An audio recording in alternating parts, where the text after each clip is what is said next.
गीता का ये आदर्श वाक्य, बस सार की बात समापन।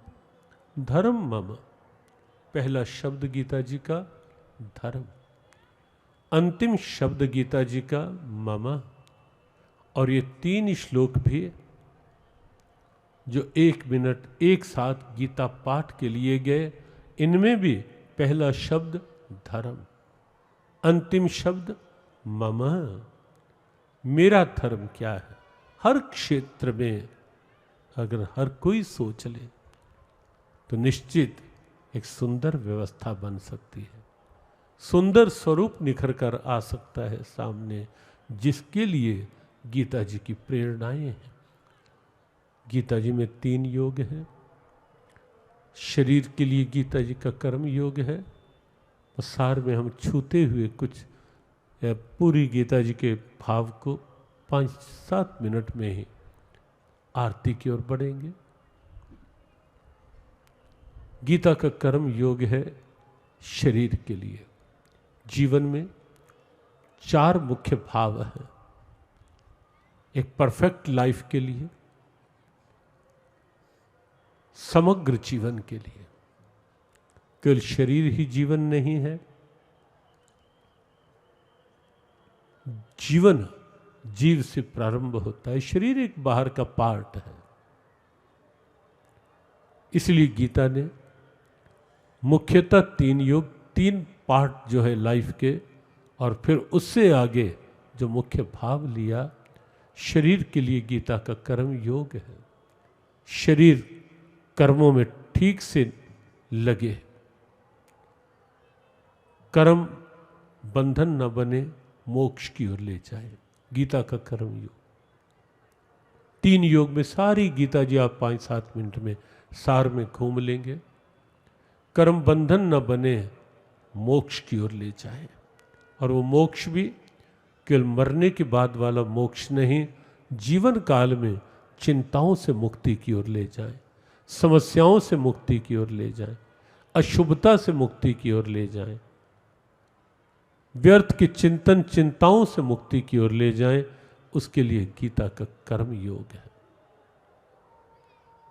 कर्म इस ढंग से हो, कर्म जीवन का भार न बने, जीवन का श्रृंगार बने, इसके लिए गीता का कर्म योग है। कर्म धर्म बने, अधर्म नहीं बने, इसके लिए गीता का कर्म योग है।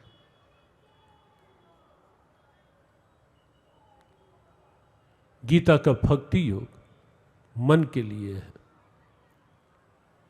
मन, और इसीलिए प्रार्थना भी जो हम रोज गुनगुनाते रहे प्रारंभ में, श्री कृष्ण कृपा कर दो ऐसी गीता में जीवन हो जाए, इसमें सभी योगों के अनुसार प्रार्थना की गई। पहले में कर्म धर्म बने, कर्म योग बने, हर कर्म प्रभु अर्पण हो जाए। ये गीता के कर्म योग का सार। एक ही लाइन में कर्म धर्म बने, कर्म योग बने, और कैसे? हर कर्म प्रभु अर्पण हो जाए। जो भी कर रहे हैं प्रभु तेरे निमित्त, तेरे भाव से, कुछ भी है, आंख भी खुली है तेरी कृपा से, सोए भी भगवान को प्रणाम, हर कर्म प्रभु अर्पण हो जाए। भोजन कर रहे हैं प्रसाद मान करके, भोजन नहीं कर रहा मेरे ठाकुर, तेरा प्रसाद पा रहा, हर कर्म प्रभु अर्पण हो। क्या मुश्किल है? आप सोचो, भोजन का थाल आया है, एकदम क्यों टूट पड़ना उस पर? एक बार हाथ जोड़ो, भगवान को प्रणाम करो, या तो जियो गीता के 3 श्लोक जो है भोजन प्रसाद से पूर्व, वो याद कर लो। कुछ सेकंड ही तो लगेंगे ना, वो भाव बना लो, फिर भोजन करो, आरोग्यवर्धक प्रसाद बन जाएगा भोजन। इतनी सी बात। नहीं आते, कम से कम इतना ही कह दो कि प्रभु भोजन नहीं कर रहा, आपका दिया हुआ प्रसाद पा रहा। वह इतनी सी बात। बताओ मुश्किल काम है क्या? मुश्किल काम है क्या? नहीं। याद रहेगा कब तक? यहाँ पंडाल तक या संस्थानम से बाहर निकलने तक? कब बाहर निकलने तक, अब बाहर निकल के आगे साथ रखने तक। कि सत्संग में तो क्योंकि वातावरण बना होता है एक सैचुरेटेड सात्विक, और इसीलिए आप इतने शांत भाव से बैठे भी हैं।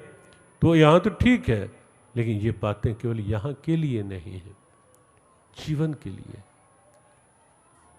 और इसीलिए कल भी कहा गया था कि सत्संग को केवल थोड़ी देर का टाइम पास या मनोरंजन नहीं समझ, तो जीवन का आधार है।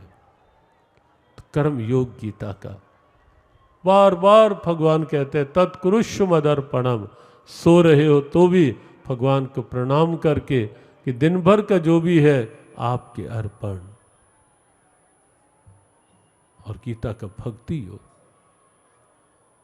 पहले 6 अध्यायों में कर्म योग की प्रधानता है, बीच के 6 अध्यायों में भक्ति योग की प्रधानता है, और भक्ति योग का सार एक ही, मन प्रभु में लगे।